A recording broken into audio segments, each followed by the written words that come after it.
Prepare for impact! What's up, MetaNerdz? This video is all about the Sphyrna-class Corvette, more commonly known as the Hammerhead Corvette. We'll do a complete breakdown and even behind-the-scenes facts, but let's start with its history. It was manufactured by Karelian Engineering Corporation, the makers of things like the CR90 and YT1300, but the exact year that it was introduced is unknown. Ezra Bridger was born in 19 BBY, the final year of the Clone Wars, and he calls the Sphyrna, quote, "Some old transports?" Whether that means 20 years, 50, or 100 is unknown, but I would say it was probably made just after the Clone Wars were over, since we never see them during that conflict. And Ezra is just a teenager, so if it was introduced just 10 to 20 years earlier, it would still be called old. But the actual look of this ship is very old. Old Republic old, in fact. The Hammerhead-class cruiser was used some 4,000 years earlier, during the Old Sith Wars. This single ship inspired the design of its contemporary, the Sphyrna-class Corvette, the Sphyrna used during the Galactic Civil War, and the MC-140 Scythe class used by the New Republic during the Sith Imperial War from 127 ABY. So the Hammerhead-class cruiser has one of the greatest legacies of any ship in galactic history. Back then they were made by the prominent Rendili Hyperworks, but over the millennia they lost some of their market dominance to Corellia Engineering. Even back during the Old Republic era, they sold the Praetorian design to CEC, who retooled it into the Class 4 bulk freighter. It is said that CEC would charge 1 million credits for a Sphyrna class, with many of them being purchased by the royal family of Alderaan. They bought up a lot of other CEC ships like the CR90, and a certain princess always had terrible luck with them. The rebels just always seem to steal her CEC ships, with such perfect timing and execution that you'd swear it's an inside job. The Empire certainly thought so, and that's why Lieutenant Yoger on the planet Lothal was given special gravity locks, just to make sure the princess wasn't the victim to another rebel attack. These corvettes, the Lightmaker, Amity's Arrow, and Duchess Senna, were filled with supplies to help the citizens of Lothal, but of course Leia hoped to add them to the rebel fleet. But why were they so sought after? Let's take a look at its stats. I'll give the official size numbers, but know that this doesn't really match up with what we see in Rogue One, so I'll give my numbers too. It was 315 meters, or 1,033 feet long, making it more than twice the length of the CR90, and just 3 huts shorter than the Arquitens class. It stood 100 meters, or 328 feet tall, making it about 1/5 the height of the Imperial Star Destroyer, or twice the height of the Arquiten. At 108 meters, or 354 feet wide, it was about 1/9 the width of the ISD, and 3 huts thinner than the Arquitens. But I really don't think that matches up with what we see on screen, so here's what I got. This groove is about 45 meters tall, so let's say this Sphyrna is about 55 meters since it is a bit taller. This would make the length about 165 meters, about 1/10 the length of the ISD, which matches up a lot better with what we see.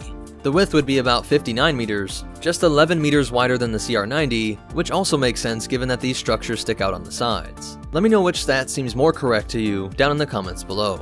So by using the numbers I calculated, if it landed here on Earth, it would be about 18 stories tall, just a bit wider than a football field, and about 27 hammerhead sharks long.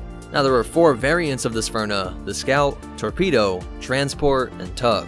We don't really have any stats or accounts of the Torpedo variant. The Tug would have likely had a wider array of tractor beams, the Transports would have the standard stats, and the Scout would have likely been outfitted with a stronger sensor array and a better hyperwave transceiver that would be heavily encrypted. It would be transport Sphyrnas that were brought to Lothal, as evidenced by this large cargo unit. Landing gear would extend out through the hammerhead section and towards the rear by the thruster cluster. The original models contained a Class 3 hyperdrive, a deflector shield, and 3 dual laser cannons, 2 on the side of the hammerhead section, and 1 rear-mounted cannon. The original build would have 3 sublight engines, but later they would add this 4th thruster, giving it a top atmospheric speed of 900 km per hour, or 559 miles per hour. That's a bit slower than an ISD, but faster than a TIE bomber. Its megalight speed, or how fast it could go in space, is unknown, but I would imagine it was similar to the 81 megalight rating of the CR90. But the most unique quality of these thrusters is the acceleration. When fully engaged, they provide enough thrust to knock over an AT-AT, and its most famous act would be how it pushed around an ISD. The Sphyrna could operate with just a single crew member, and its total crew was just 35, while it could accommodate 125 passengers. This corvette was used in a similar role to the Corellian blockade runner, and we would see the rebels in possession of a lot more than just the 3 that were given up by Leia.